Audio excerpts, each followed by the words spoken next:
அனைவருக்கும் வணக்கம். மேசராசிக்காரர்களுக்கு ராசியின் அதிபதியாக இருக்கக்கூடிய செவ்வாய் மிகவும் வலுவாக 26/8/2024 முதல் தனஸ்தானம் குடும்பஸ்தானம் என்று சொல்லக்கூடிய 2ஆம் இடத்தில் குருவுடன் சஞ்சரித்து வந்த ராசியின் அதிபதி அவரை விட்டு விலகி தைரியஸ்தானம் என்று சொல்லக்கூடிய 3ஆம் இடத்திற்குள் நுழைந்திருக்கிறார். இதன் காரணமாக பொறுத்தார் பூமி ஆழ்வார் என்று சொல்லக்கூடிய வகையில் மேசராசிக்காரர்களுக்கு பல நல்ல மாறுதல்கள் மிக சிறப்பாக கிடைக்கக்கூடிய ஒரு தருணமாக அமைய போகிறது. ஏனென்றால் பொதுவாக செவ்வாயை பொறுத்த வரைக்கும் மங்களக்காரகன், பூமிக்காரகன், சகோதரக்காரகன், உத்வேகக்காரகன் என பல பெயர்கள் அழைக்கப்படுகிறாருங்க. தன்னுடைய ஆதிக்கத்தை பல்வேறு வகையான பணிகளில் செலுத்தக்கூடிய கிரகமாக பார்க்கப்படுகிறார். ஏனென்றால் நவ கிரகங்களிலே குரு மற்றும் சனிக்கு அடுத்தபடியாக சிறப்பு பார்வை உண்டு என்றால் அது நிச்சயமாக செவ்வாய் என்று சொல்லிவிடலாம். ஏனென்றால் செவ்வாய் மிக வலுவாக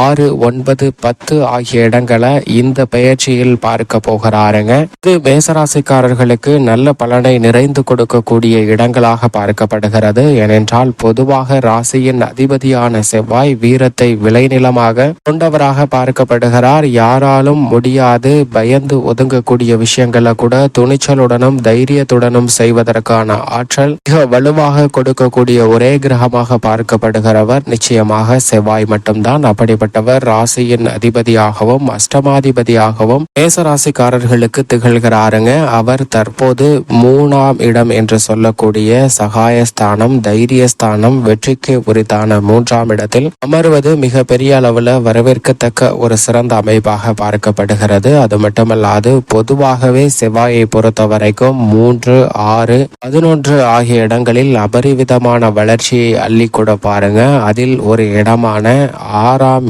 இடத்தை தனது பார்வையால் பார்க்கிறார். 3ஆம் இடத்தில் மிக வலுவாக அமருகிறார். எனவே முன்னேற்றத்திற்கு முட்டுக்கட்டையிடக்கூடிய பல காரியங்கள் இந்த தருணத்தில் தவிடுபடியாவதற்கான முதன்மையான யோகம் மேசராசிக்காரர்களுக்கு கிடைக்கிறது. ஆனால் அதே வேளையில் செவ்வாயின் பார்வையில் புதனை பகை கிரகமாக பார்க்கிறாருங்க. புதனின் ஆட்சி வீடான மிதுன ராசியில் தற்போது அமர்கிறார். ஆனால் அதே வேளையில் புதனின் பார்வையில் செவ்வாய் சமகிரகமாக பார்க்கப்படுகிறார். எனவேதான் புதனின் ஆட்சி வீட்டிற்கு சென்ற கூட மேசராசிக்காரர்களுக்கு நிறைந்த நன்மை கிடைப்பதற்கான முதன்மையான யோகம் உருவாகிறது. அதிலும் குறிப்பாக அவர் பல்வேறு வகையில நன்மையை அள்ளி கொடுக்கக்கூடிய 3ஆம் இடத்தில் சஞ்சரிப்பதால் நல்ல அதிரடியான மாற்றங்களை மிகவும் சிறப்பாக சந்திப்பதற்கான முதன்மையான யோகம் கிடைக்கிறது என்பதை தெல்ல தெளிவாக உறுதிப்படுத்துகிறாருங்க. எனவே இந்த வேளையில் மற்ற கிரகநிலைகளின் அமைப்பையும் பார்க்கும் போது ஓரளவிற்கு சாதகமாக வலம் வந்து கொண்டிருக்கின்றன. இதிலும் குறிப்பாக குரு தனஸ்தான சனி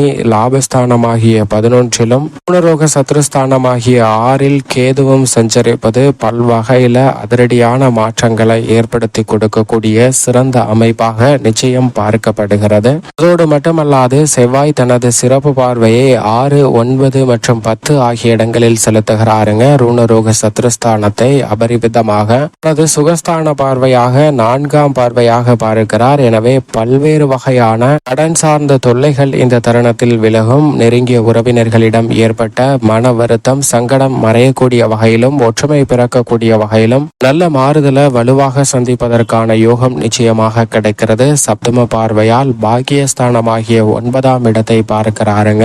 எனவே இந்த வேளையில் நீங்கள் எதிர்பார்க்கக்கூடிய மங்களகரமான சுப நிகழ்வுகள் உட்பட அனைத்தும் கைகூடுவதற்கான யோகம் உண்டு. கடன் சார்ந்த தொல்லைகள் வெகுவளவில் குறைவதற்கான யோகம் வலுவாக கிடைக்கிறது. அஷ்டம பார்வையால் தொழில் ஸ்தானமாகிய 10ஆம் இடத்தை பார்க்கிறாருங்க. அஷ்டம பாதிப்புகள் அனைத்தும் விலகக்கூடிய வகையிலும் தொழில் வியாபாரத்தில் தன்னம்பிக்கை பிறக்கக்கூடிய வகையிலும் நல்ல மாறுதல்கள் வலுவாக நிறைந்து கிடைக்கக்கூடிய ஒரு தருணமாக அமைய போகிறது என்பதை திட்டவட்டமாக உறுதிப்படுத்துகிறார். குடும்ப ரீதியாக அத்தனை பணிகளையும் துரிதமாகவும் விரைவாகவும் செய்து முடிக்கக்கூடிய யோகம் வெற்றிக்கு உரித்தான 3ஆம் இடத்தில் சஞ்சரிப்பதால் நிச்சயம் மேசராசிக்காரர்களுக்கு நிறைவாக கிடைக்கக்கூடிய ஒரு தருணமாக பார்க்கப்படுகிறது. பொறுத்தார் பூமி ஆழ்வார் என்று சொல்லக்கூடிய வகையில் பொறுமையுடன் இருந்த மேசராசிக்காரர்களுக்கு இந்த தருணத்தில் தைரியஸ்தானத்தை வலுப்படுத்துவதால் பல அதிரடியான நன்மைகளை நிச்சயமாக குடும்ப ரீதியாக சந்திக்கலாம். எதிர்காலத்தை பற்றிய அச்சம் நீங்கக்கூடிய வகையில் புதிய முதலீடுகள் மற்றும் புதிதாக அசையும் அசையா சொத்துக்கள் வாங்குதல் உள்ளிட்ட பல்வேறு வகையான நன்மை நிறைந்த விஷயங்கள் உங்களை தேடி வருவதற்கான யோகம் உண்டு. உத்தியோக ரீதியாக சனி பகவான் வக்ரம் பெற்றிருக்கக்கூடிய இந்த வேளையில் தைரியஸ்தானத்தில் ராசியின் அதிபதியான செவ்வாய் அமர்வது மட்டுமல்லாது மிக வலுவாக குரு தனஸ்தானத்தை வலுப்படுத்துகிறார். எனவே தற்காலிக பணியிலிருந்து நிரந்தர பணியாக மாறுவதற்கான யோகம் வலுவாக கிடைக்கிறது. இந்த தருணத்தில் நீங்கள் எதிர்பார்த்தபடியே புதிய வேலை வாய்ப்பு ரீதியான பல விஷயங்கள் வெற்றிகரமாக அமையும். வெளிநாட்டு வேலை வாய்ப்பு உள்ளிட்ட பல நன்மை நிறைந்த விஷயங்கள் உங்களை தேடி வரும். துணிந்து முயற்சி செய்யலாம். தொழில்துறை வியாபாரத்துறை ரீதியான பணிகளில் சந்தித்து வரக்கூடிய தொய்வு தாமதம் போன்ற அனைத்துமே விலகுங்க. இந்த தருணத்தில் எவ்வளவு பெரிய சிக்கல் நிறைந்த காரியங்களாக இருந்தாலும் அவற்றை சிறப்பாக செய்து முடிக்கக்கூடிய ஆற்றலை செவ்வாய் வலுவாக தொழில்துறை வியாபாரத்துறைக்கு கொடுக்கிறாருங்க. தைரியஸ்தானத்தில் வலுவாக சஞ்சரிப்பதால் இந்த தருணத்தில் உங்கள் மனதில் எண்ணக்கூடிய திட்டங்களை அப்படியே செயல் வடிவம் கொடுக்கக்கூடிய யோகம் உண்டு. நீங்கள் நினைக்கிறபடி நிதி நிறுவனங்களின் ஒத்துழைப்பும் சாதகமாக அமையும். மத்திய மற்றும் மாநில அரசுகளின் சலுகைகளும் எதிர்பார்க்கிறபடி சிறப்பாக அமைவதற்கான யோகம் இந்த தருணத்தில் வலுவாக உண்டு. கலைத்துறையின் நாயகனாக இருக்கக்கூடிய சுக்கிரன் சாதகமாக வலம் வருகிறார். எனவே இந்த வேளையில் நீங்கள் எதிர்பார்க்கக்கூடிய வாய்ப்புகள் மிகவும் அபரிவிதமாக கிடைக்கும். வருமானத்தை உயர்த்தி கொள்ளக்கூடிய வகையிலும் கலைத்துறை ரீதியாக உங்களது பணிகளில் சிறப்பான வளர்ச்சி பெறக்கூடிய வகையிலும் நல்ல வாய்ப்பு நிறைவாக உண்டு. இந்த தருணத்தில் அரசியல் சார்ந்த பணிகளில் தசாபதிகள் வலுவாக இருப்பின் மற்ற கட்சிக்கு மாறுவதற்கான யோகம் இந்த தருணத்தில் உண்டு. நீங்கள் நினைப்பதை விட சில அதிரடியான மாற்றங்களை சந்திப்பதற்கான சூழல் வலுவாக கிடைக்கிறது. மாணவ மாணவியரின் கல்வியை பொறுத்தவரைக்கும் செவ்வாயினுடைய அமைப்பும் புதனுடைய அமைப்பும் சாதகமாக உள்ளது. எனவே கல்வியில் நல்ல முன்னேற்றம் கிடைக்கும். விவசாயத்துறையின் அதிபதியான செவ்வாய் தைரியஸ்தானத்தில் வீற்றிருப்பதால் விளை பொருட்களுக்கு நல்ல விலை கிடைக்கும். விளைச்சல் அதிகரிக்கும். எதிர்பார்க்கிறபடி புதிய விளைநிலங்கள் வாங்குவதற்கான யோகமும் இந்த தருணத்தில் வலுவாக கிடைக்கும். பழைய கடன்கள் அடைப்பதற்கான நல்ல சந்தர்ப்பம் நிறைவாக உண்டு. பெண்மணிகளை பொறுத்தவரைக்கும் அனுகூலமாக இந்த செவ்வாய் பயிற்சியில் பல காரியங்கள் உங்களை தேடி வருங்க. சுப நிகழ்வுகள் மிக சிறப்பாக கைகூடுவதற்கான யோகமும் தேவையற்ற கவலைகள் நீங்குவதற்கான யோகமும் வலுவாக பெண்மணிகளுக்கு நிச்சயமாக உண்டு.